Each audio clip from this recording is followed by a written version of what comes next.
Cristina Carrillo, directora para Latinoamérica de Atkins Consulting, ¿sí? Y Katy Castro, de la Superintendencia General de Costa Rica. Bienvenidas ustedes a Radio Tropicana. Vienen a conversarnos de algo que parece no necesario, que parece que lo hacemos muy bien, pero cuando al final del mes terminamos haciendo las cuentas, reaccionamos y decimos, bueno, algo está funcionando mal. Bienvenidas a los micrófonos de Radio Tropicana. Muy buenos días. Gracias. Dentro del contexto de ya el quinto año que lo viene realizando la Superintendencia, darle un poco de formación y acercar al ciudadano común a cómo es un sistema financiero, qué es la finanza y cómo debe ser manejada. Gustavo, ¿con quién iniciamos? Con doña Cristina Carrillo. Cristina. Hola, buenos días. ¿Cómo está? Buenos días. A ver, conceptos básicos sobre educación financiera. ¿Cuál es la utilidad que el ciudadano común puede obtener con esta información, con este conocimiento?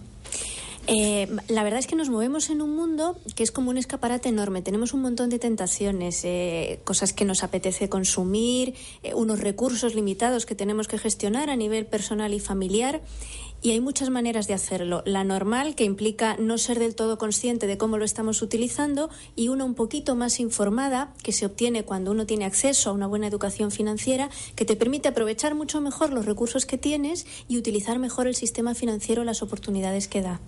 Nosotros a veces al final del mes decimos, uy, no me alcanza lo que gano, debo trabajar más. ¿Se puede invertir esa fórmula de decir con lo que tengo puedo vivir bien, poder ahorrar y no necesariamente tener que ir a trabajar más horas? ¿Sí? Buenos días, sí, efectivamente. Como antes conversábamos en un preámbulo, el tema de aprender a manejar nuestras finanzas personales es fundamental. No importa si ganamos $10 o si ganamos $1,000, todos tenemos que tratar de llenar nuestras necesidades personales y familiares. Y entonces la idea es ver cómo podemos ayudar a las personas a planear bien cómo utilizar su dinero, no importa el presupuesto que tengamos, y tratar de no asumir ni deudas ni llenar necesidades o comprometer nuestra situación familiar por tomar decisiones que no corresponden a nuestro nivel de ingreso, ¿verdad? ¿Cómo se llega a ese nivel, Cristina, de organización y de disciplina? El primer paso siempre es tratar de llevar algún tipo de presupuesto. No hace falta que sea algo nada complejo ni una hoja Excel. Se puede hacer con papel y lápiz, pero tener un cierto control de ingresos y gastos. Y un aspecto básico fundamental en este sentido es controlar el endeudamiento. Cuando uno tiene una carga de deudas inmanejable, es muy difícil plantearse nada a futuro e incluso, como decías, llegar a fin de mes. Y que te falte la plata. A un Estado le dicen, usted no se puede endeudar más allá de tanto porcentaje de su PIB.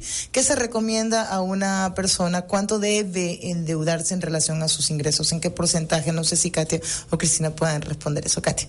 Sí, bueno, yo creo que esto varía mucho porque de persona a persona las necesidades, ¿verdad? Las entidades financieras, por ejemplo, recomiendan que cualquier individuo no comprometa más allá del 30% de su ingreso. ¿Por qué? Porque hay que dejar para otras cosas como un poco de entretenimiento, el ahorro, que es fundamental, ¿verdad? Entonces no asumir compromisos más allá de esos porcentajes.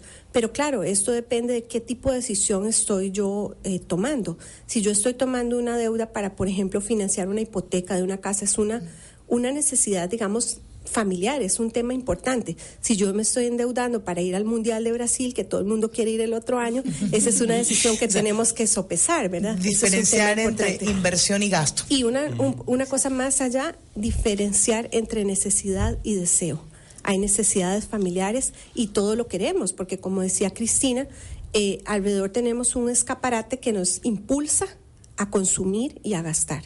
Gustavo. Claro, o sea, entiendo entonces que este conocimiento es una herramienta social de autoconducta a nivel de todos los estamentos, y básicamente me da la impresión, si me equivoco me corrige, básicamente a nivel familiar, en los países emergentes o los países en crisis, debe ser un conjunto de conocimientos muy útiles, porque es cuando más se valora el dinero que se logra ganar y adquirir.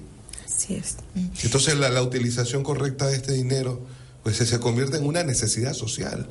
Así es. Cristina, ¿tiene su peso cómo se comporta el ciudadano cuando ve cómo se comporta el mandante? Literalmente. España ha venido atravesando una crisis económica por un mal manejo de sus recursos y tiene un alto endeudamiento. Cuando se ve desde de repente un país acá en Latinoamérica un gasto excesivo en cosas que pueden ser no necesarias, influye en el ciudadano en decir, bueno, yo también puedo gastar, yo también puedo tener un presupuesto con déficit y al camino voy a irlo arreglando. ¿Sí tiene su impacto? La verdad es que sí, pero de una manera indirecta. Okay. Realmente no creo que los ciudadanos se planteen que el Estado despilfarra, porque cuando el Estado despilfarra en obra pública o en algo que de alguna manera piensas que te va a beneficiar, generalmente te parece bien. Eso no lo percibes de esa manera.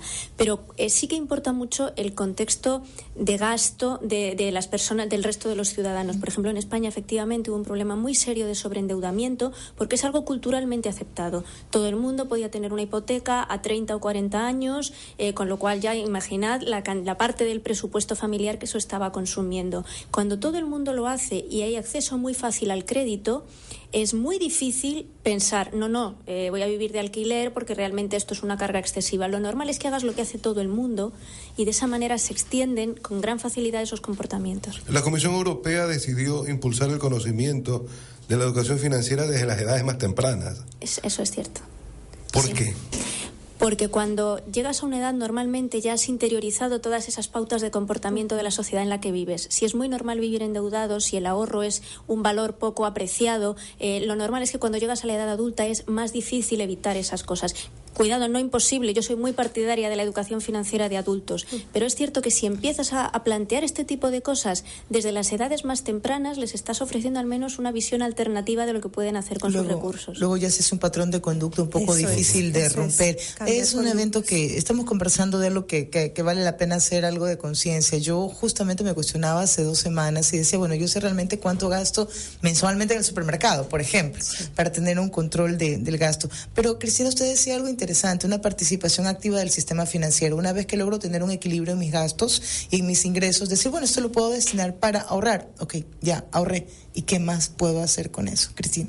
Claro, evidentemente el no conocer esas alternativas limita mucho las posibilidades en la vida. Por eso los responsables de aquí de la Superintendencia de Compañías llevan muchos años tratando de que la gente entienda mejor los mercados, las opciones que hay, no solo para tener un dinero, sino para sacarle un cierto rendimiento a ese dinero, ¿no?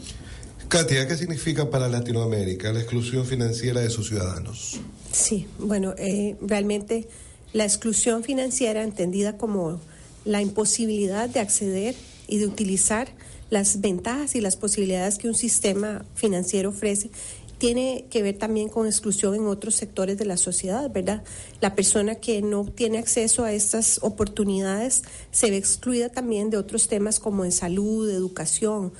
Lo que debe llevar a nuestras organizaciones responsables de los temas de supervisión del sistema financiero y a otros actores involucrados es a tomar una serie de medidas y adoptar esfuerzos coordinados con el propósito de que a través de la educación financiera podamos fomentar el cambio en la conducta del individuo, ¿verdad? Como comentaba Cristina, si nosotros empezamos a trabajar con los niños, vamos a ir recogiendo los frutos durante el desarrollo de esa persona y el control y el pensar antes de gastar va a ser un proceso mucho más sencillo. ¿Y cuáles serían las metodologías utilizadas para este proceso de aprendizaje específico? Bueno, pues por supuesto que ahora se apunta mucho y estamos hablando hace unos momentos de lo que es cambios en la conducta, ¿verdad?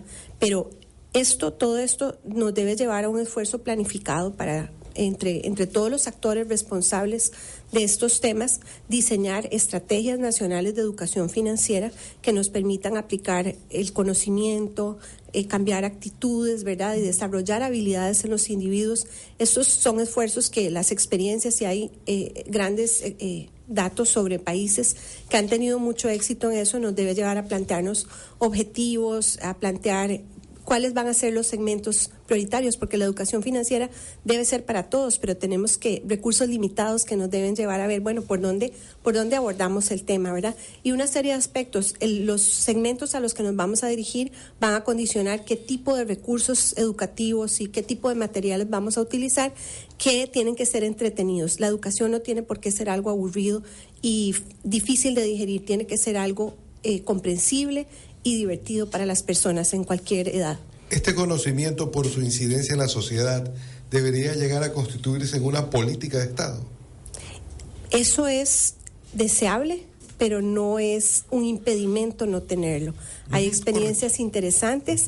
La política de Estado puede ayudar a la dotación de recursos y hacer que la coordinación entre entidades sea mucho más fluida, tal vez, pero no es una condición que de no tenerla excluya la posibilidad de desarrollar estos proyectos. Resulta a veces impensable tener la capacidad de ahorrar en países latinoamericanos donde se registran personas que viven con $1 al día o personas que tienen un salario por debajo de una canasta básica familiar. Hablar de ahorro es casi como sentir que a uno lo están insultando, es decir, pero por Dios, si estoy haciendo lo máximo para poder terminar comiendo el mes y usted me está pidiendo que yo tenga la capacidad de ahorrar. ¿Cómo se manejan esos conceptos? ¿Se ha puesto a prueba?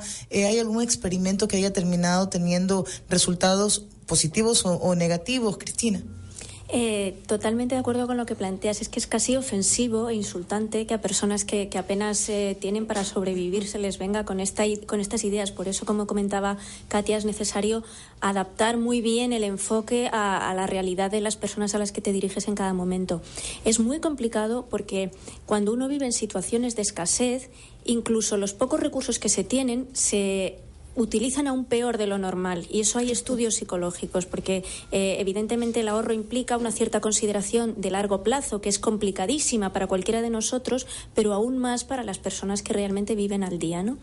Entonces hay algunos estudios muy interesantes que se han realizado, experimentos en India, etcétera, sobre la psicología de la escasez, cómo favorecer el desvío de cierta parte de los recursos, incluso sobre la utilización de los subsidios que se reciben, y casi todo va por la vía de ofrecer sistemas que faciliten apartar algo para otro tipo de cuestiones. Pero, por ejemplo, hay experimentos. Normalmente se hacen a nivel colectivo cuando estamos hablando de ahorro en personas con bajos recursos, porque ahorrar individualmente en ese contexto es casi imposible. Se suelen hacer experimentos de tipo de apoyo social, en el cual hay una cierta cantidad que se utiliza para necesidades de las personas que integran esos colectivos. Y se da la circunstancia curiosa de que al principio, como las personas no tienen esa mentalidad de ahorro, de que sea posible o sirva para algo, lo utilizan en cosas como, pues vamos a aportar entre todas para una fiesta de cumpleaños, para cuando con el tiempo se van dando cuenta de que efectivamente se consigue acumular algo, empiezan ya a pensar de otra manera. Voy a ahorrar para la educación de mis hijos, etcétera. Estos los bancos que han funcionado o las cooperativas que tienen ese inicio al principio con esa idea, ¿no? De algo muy pequeño, reducido, y luego poder ir ampliándolo.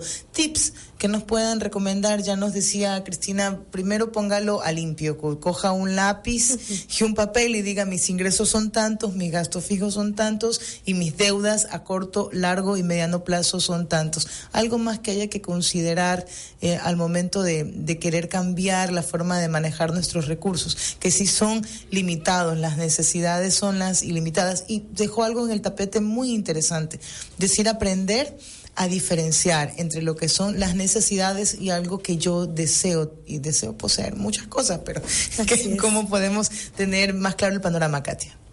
Pues sí, es un tema que es un reto desde el punto de vista individual hasta el reto de la colectividad, ¿verdad? Como países tenemos que generar las condiciones para que podamos desarrollar cambios en las personas, pero a nivel individual es muy importante, como decíamos antes, distinguir entre deseo y necesidad. Y una cosa más importante es, cuando yo consumo hoy, estoy sacrificando lo que puedo cómo puedo atender mis necesidades mañana. Entonces, algo muy relevante es pensar, todas las decisiones que yo tome hoy van a tener impacto en mi situación financiera futura, ¿verdad? Entonces, cuando nos veamos frente a un escaparate y veamos aquello que nos impulsa a comprar, pongamos freno a nuestras emociones y pensemos y sobre todo visualicemos que esta decisión de hoy, este impulso, va a tener efectos sobre nuestra vida futura. Correcto. Una adecuada y temprana educación financiera, entiendo, que no solamente va a tener incidencia en el progreso económico de los pueblos, va a tener incidencia en el progreso integral, social de los pueblos, una nueva conducta, una nueva visión frente a la sociedad. Así es. Pero ¿cómo pega ustedes están diciendo párale al consumo, consume de acuerdo a tus reales necesidades y a tus reales posibilidades de pago. Cuando nos movemos en un mundo, si estamos expuestos en una vitrina, sí, está constantemente bombardeando, decirte, este teléfono que lo compraste hace 6 meses ya no sirve, estás fuera de onda, la tecnología ya arrasó, por favor, déjalo y consume otro. O sea, estás enfrentándote a super multinacionales, a una campaña publicitaria agresiva permanente que no distingue edades. Claro, es que una parte muy importante de la educación financiera es saber desarrollar el espíritu crítico ante todas estas ofertas. Pero, por otra parte, también hay que ser consciente de que somos seres humanos y somos muy fáciles de tentar. Y además queremos disfrutar el momento presente, que es lo único que tenemos, ¿no? Entonces, hay mecanismos recomendados para trasladar a la realidad estas cosas que uno puede acabar asimilando. No, tengo que ahorrar, quiero ahorrar, pero me resulta muy complicado. Por ejemplo, una recomendación típica de autocontrol es el juego de congelar literalmente la tarjeta de crédito. Es decir, meterla en un vaso de agua en el congelador, de manera que, porque además está comprobado que cuando uno paga con tarjeta es mucho más fácil gastar en cosas que no necesitas. No eres tan consciente de que el dinero se está escapando de tu poder, ¿no? Sí. Entonces, claro, si ya tienes que esperar a que se descongele, te estás obligando a ese periodo de reflexión. Claro, María Fernanda, tampoco ¿Saben por qué me río? Escúcheme. Porque yo he ido a comprar al supermercado en efectivo y con tarjeta. Entonces, cuando voy en efectivo, ya está, tengo tanto y voy viendo el precio. Entonces voy a anotar, ponlo en el carrito, que vamos a pagar con tarjeta de crédito. Exacto. Tampoco creo que el objetivo sea crear un ejército de faquires, ¿no? Sí, simplemente tener disciplina familiar como primera instancia para el desarrollo, ¿no? Sí. Consumo responsable también. Por supuesto. Pero es difícil. ¿Qué le pasa a María Fernanda? No, pero voy a hacer el método de congelar realmente la tarjeta. En serio, de verdad que uno piensa y actúa totalmente diferente. Sí, yo sí conozco una persona que tiene ese temple para poder controlarse un poco. Gustavo, a no ser que tengas alguna otra interrogante para nuestras entrevistadas. Más bien alguna reflexión final, ¿no? Estamos sobre la hora también. Para ustedes, Cristina, ajá, ¿con qué te gustaría concluir esta entrevista? Que por cierto ha sido muy amena, pero me está doliendo el corazón profundamente y el bolsillo también. Eso ha hecho ver mi realidad. Hemos logrado una No, por Dios, en serio. La incidencia psicológica de la educación financiera. Cristina, perdón, a mí se me chispan a veces las ideas.